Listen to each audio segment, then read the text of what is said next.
We welcome you, ladies and gentlemen, into Kickin' Chicken in West Ashley and tonight's program, Mike Houston Radio Show, here until 8 o'clock this evening, and we thank you very much for joining us. Thank everybody who has made it out to join us here in person tonight. The head coach is alongside, and we are set to get it underway, and I just have to begin the whole thing by just saying, Coach, it goes without saying that it was a wild game, but we were talking before we went on the air about how both of us were just so physically tired after leaving the stadium. Yeah, we didn't even play a snap. So yeah, not at all. And your kids had to just be wiped out. Yeah, you see a game where our offensive kids played over 100 snaps or played 100 snaps, and then our defensive kids played 88, and then you factor in the special teams and everything. So and with the weather and heat on Saturday, humidity and all, it made for a pretty taxing day. But boy, we played so great late in the game, and able to pull out the win against a very talented University of North Carolina Charlotte team. So really excited about that win. 9 school records went down as a result of that. Some I know you'll be happy with. Some I know maybe that you're not. We won't talk about the other ones. Not specific, right? Exactly, but. As far as there were a lot of great things that came of it, no question. But a record-setting day, to say the least. And so, 63 points. I'm sure you've scored that many points as an offense before. Yeah. I assume you have anyway. Yeah, but that's not something that happens all the time. Right? No, it's not. We felt like going into the game we were going to play well offensively. We felt like we had a good game plan. Our big thing with our offense coming out of Wofford was we wanted to play fast. We felt like the kids, assignment-wise, were very sound going into the ball game, and we just wanted them to go out there and execute, play fast, play without really thinking a lot, and just be very aggressive offensively. And I thought that really was the key to kind of coming out and really setting the tone early. Style, selection,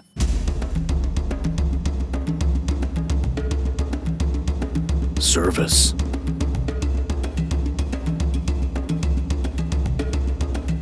Quality, value. See what everyone is talking about. Ashley Furniture Home Store. He mentioned how good of games Aaron Miller is having. Absolutely. The league has noticed this week, and though he'd been honorable mention for that honor many times, this time he gets that honor. He's the Southern Conference Offensive Player of the Week after a great performance. He's having quite a senior season. Right. And Aaron's going to be a tough guy to find somebody to fill those shoes when time comes. Yeah, and I do really wish we had him for more than just 1 year, and especially with as limited snaps as he's taken for the last 3 years, because he is really turned into a really solid triple option quarterback. And certainly part of our success with him Saturday had to do with how Charlotte chose to defend us, and part of it has to do with the scheme that Coach Thompson was using on Saturday. But Aaron just executed everything pretty darn good Saturday. He threw the ball well. I thought he made good decisions with where he went with the football, and made good decisions pre-snap. I thought he executed the triple option phase very, very well Saturday, not only with his reads, but also checking us into the right situations. And as we talked about before, the play comes in, and there's usually 2 or 3 checks that go along with it that he has to make decisions based on what he sees, from the line of scrimmage. So I feel like he is playing better and better every week, and playing with a lot of confidence. And I think everybody else has a lot of confidence in him, which that's really important, from an offensive standpoint. Charleston Crab House has been serving locals and visitors alike for the last 20 years. We have our crispy whole flounder. We have the seared ahi tuna. You name it, in the seafood business, we have it. Be sure to stop by the Tiger and Leaf Lounge whenever you visit our locations. We have many frozen and specialty drinks, awesome margaritas. One of my favorites is the Wapu Punch. If you don't like it down in the historic district, come over to James Island, sit on the Intercoastal Waterway. It is an unbelievable view where it's southern seafood at sensible prices and a darn good time. Up here, but we're at the midway point, and it seems like time has flown. It really has. And you've played 6 games in 7 weeks, but I'll ask you to kind of evaluate your team, Coach, after the midway point, and talk about where it was 6-7 weeks ago and kind of where things are now? I know you've seen some things that you really have liked from a progression standpoint in that stretch of time. Well, I think where we were then compared to where we are now is really night and day. You know, you looking back at the Coastal Carolina game, in no way do we resemble that football team, you know, which is a positive. You know, obviously I'm not exactly thrilled with a 2-4 record, but at the same time, I think everybody that's seen us play understands that we could easily be 4-2. You know, so we've played a tough schedule. So all those things together, I've been pleased, probably as pleased as I can be given our record with how the players have progressed and really how they bought in. I mean, they are a very enjoyable group for all of us to work with. They do everything that we ask. They practice extremely hard, and they are improving daily because of that work ethic. And, you know, I think even some of the young kids and some of the ones that maybe didn't love the way we practiced and everything in the beginning, I think they've all bought in and really are doing a great job of working together. And I think, too, and not that this is, you know, not to liken things to coaching styles, because, you know, some would think that the particular coach, I'm going to use an example, might have been borderline abusive with regards to players. But one thing that used to come up a lot with Coach Bob Knight when he had all those teams that were winning championships all the time was that the guys may not have been crazy at first, or maybe in his case ever, but there was something to gain from all of that at the end of the rainbow. And so if you had guys who didn't necessarily love it at the beginning, they've been able to see how if you stick to that, there are benefits at the end of that. I think kids can understand that, they can identify that, and they can get behind that. Well, I think kids, you know, it's no different than taking somebody else's child in that somebody else has raised and bringing them into your home. You know, they're going to be accustomed to whatever they've been, exposed to. And conditioned to. And with our group, really it was just changing the mindset of, listen, we're going to practice hard, and we're going to prepare to go out and play a physical ball game on Saturday. And we're going to, you know, I believe that you learn how to run block, and you learn how to, you know, defeat blocks by doing just that in practice. And I know it sounds crazy, but there are a lot of coaches that don't believe in having a lot of contact at practice, and you have to be careful. You can't have too much because you've got to make sure that you have a healthy ball club for Saturday. And our goal is to never get anyone hurt in practice.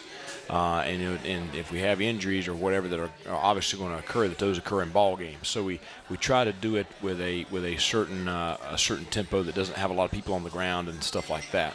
But that being said, we do believe in practicing full speed. We believe in getting our conditioning during practice instead of post-practice conditioning.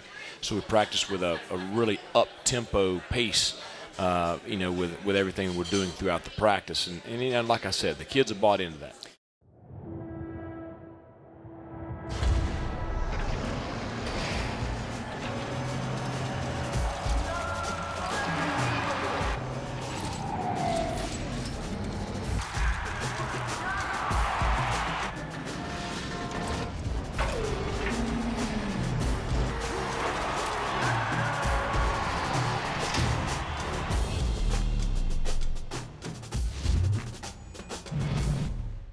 So Chattanooga is the opponent. Noontime ball game. And we got to get into talking about these mocks.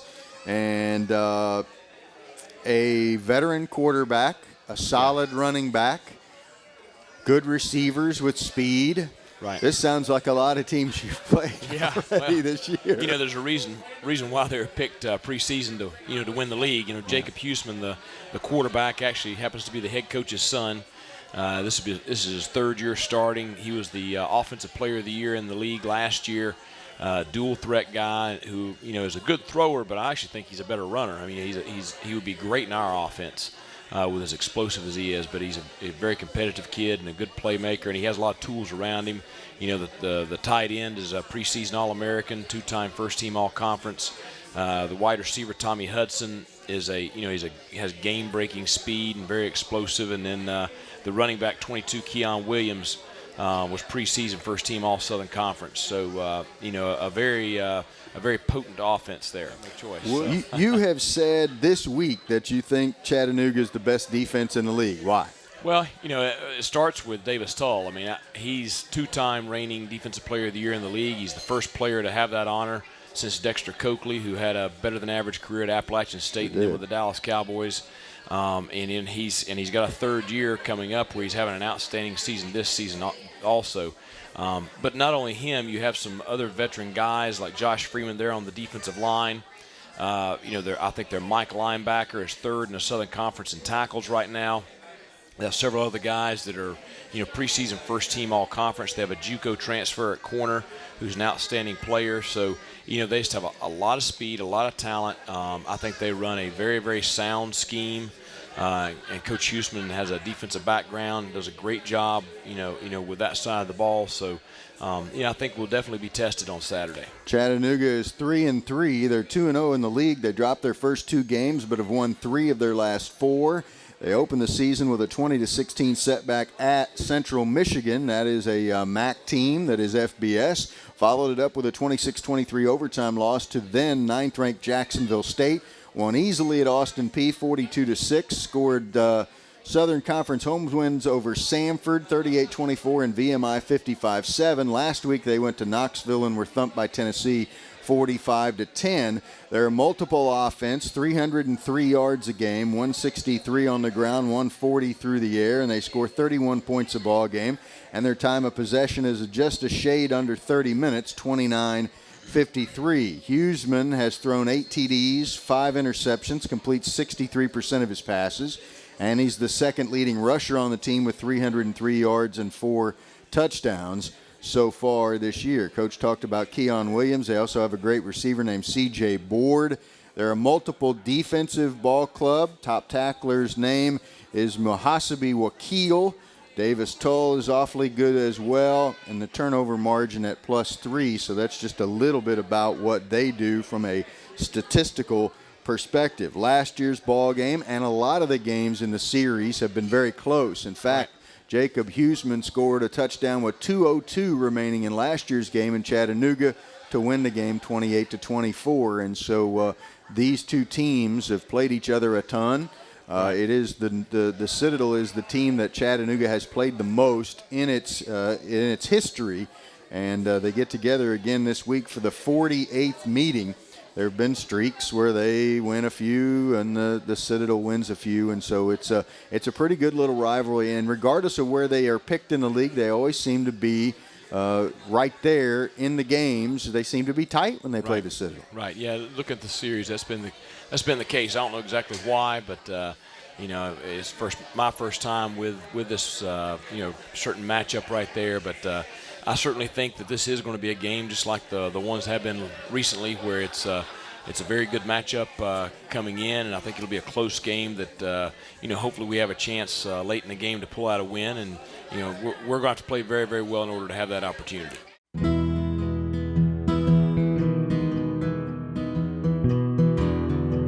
Since 2002, the lottery has helped award more than 1 million scholarships. So when you play, you're not just taking a chance. You're also giving one.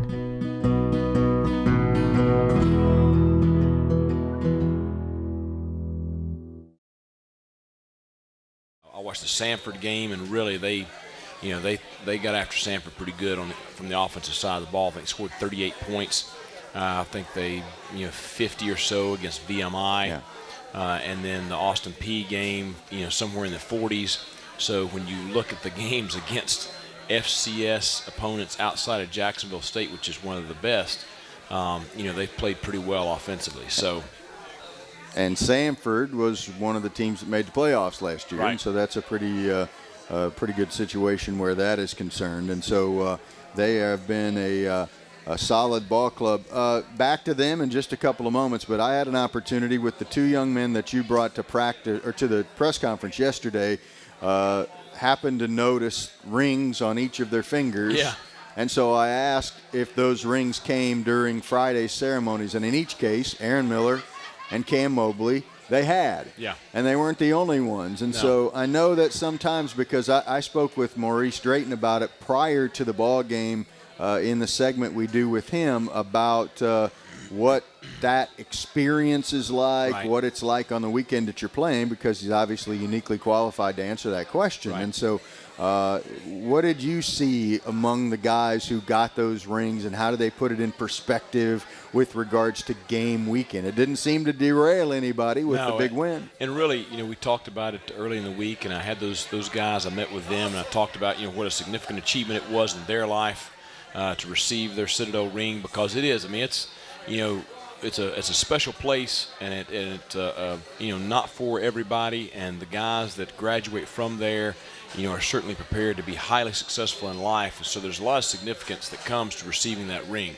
So it's a big day for those players and their families.